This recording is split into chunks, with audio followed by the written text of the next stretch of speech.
Dios les bendiga a todos, amados hermanos que van a ver este video. Dice el libro de Colosenses 3, 23, 24. Y todo lo que hagáis, hacedlo como para el Señor, sabiendo que de Él recibiremos recompensa, dice la palabra. Entonces esta mañana nuevamente estamos aquí con mis hermanos de la iglesia, de la congregación Casa del Alfarero, trabajando en lo material, en la obra, edificando la casa de oración, donde se va a estar exaltando el nombre de nuestro Señor Jesucristo. Y pues de verdad damos gracias a Dios porque hemos visto el respaldo del Señor, hemos visto un gran avance de lo que hemos estado haciendo aquí. Obviamente, si no fuera por sus oraciones y por el apoyo de muchos hermanos, y gracias por la vida de ellos, le damos gracias a Dios. Y aquí está mi hermano Filo, miren, trabajando, gracias a Dios por la vida del siervo, que ha sido una pieza importante en esta casa de oración.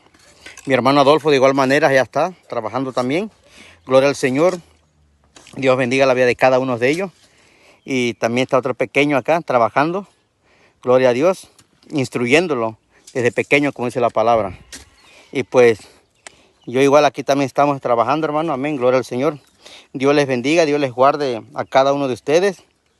Y también, hermanos, todo aquello que Dios disponga en su corazón de querer apoyar la obra de Dios, son bienvenidos, hermano, amén. Se necesita material aún todavía, tabicones, cemento, mortero y varillas y alambrones, hermano, amén. Entonces la invitación se le hace a todos los que quieran colaborar, quieran apoyar la obra de Dios. Muchas gracias de antemano. Les saludo a su amigo y hermano Arnulfo. Gracias de antemano. Y miren, así va quedando ya la obra. Así ya está, casi cerrando todo aquí, miren. De verdad, miren. Gloria a Dios. Y ya solamente falta esta parte y se termina lo que es el cimiento de la casa de oración. ¿Ok?